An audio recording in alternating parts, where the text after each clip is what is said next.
યોગેશ કટારિયા રાજકોટમાં રહું છું અને હું જ્યારે નાનો હતો ત્યારે મારા જમણા કાનમાં મને સાંભળવાનો પ્રોબ્લેમ થતો હતો. સ્કૂલમાં, ઘરે, મારા ગ્રુપમાં મને સાંભળાતું નહોતું. એટલે બહુ મને એ બાબતમાં બહુ સિરિયસ નહોતો.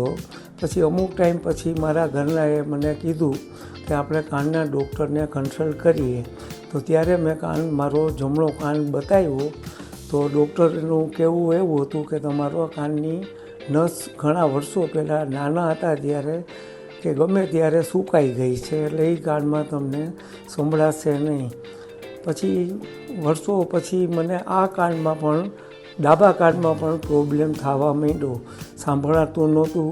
મારા ગ્રુપ સર્કલમાં ગમે હું જાઉં, બેસું કે ફંક્શનમાં એટેન્ડ કરતો તો મને તકલીફ પડતી હતી અને મને ફિલિંગ થતું હતું કે મને સંભળાતું નથી, બધા સાથે હું મિક્સ નથી થઈ શકતો. એટલે હું કાંઈ બહુ ઝાઝું કોન્ટેક્ટ નહોતો રાખતો અને શાંતિથી બેસી અને બધાની વાત સાંભળતો. પણ એ સોશિયલ લાઈફમાં ડિસ્ટર્બ થતો હતો. એ દરમિયાન મેં 1-2 રાજકોટના સારા ડૉક્ટરોને મારો કાન બતાવ્યો હતો અને એ લોકોએ મારો ઓડિયોગ્રામ પણ કરાવ્યો હતો.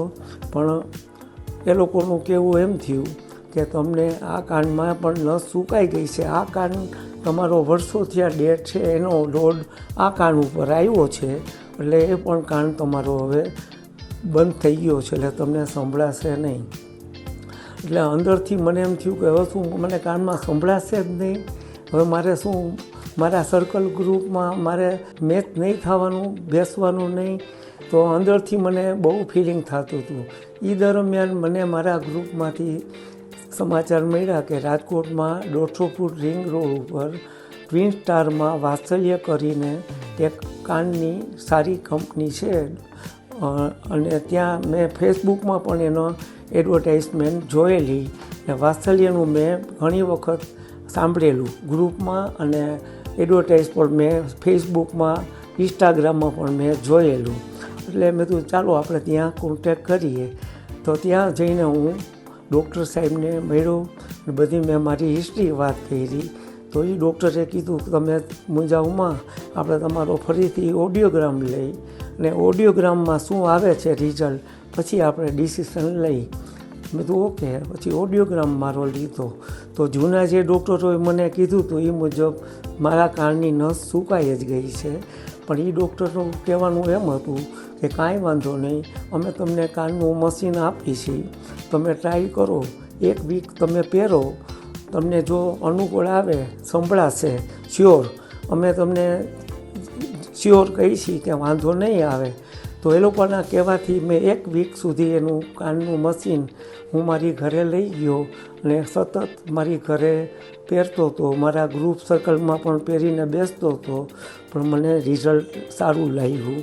અને પછી મેં 1 વીક પછી ડૉક્ટર સાહેબને પાછો મળ્યો અને કીધું મને મજા આવે છે, મારા ગ્રુપ સર્કલમાં પણ હું જાઉં છું, સર્કલમાં પણ જાઉં છું, ઘરે ટીવી પણ જોઉં છું, મને સંભળાય છે, તો મારે આ મશીન ખરીદ કરવું છે.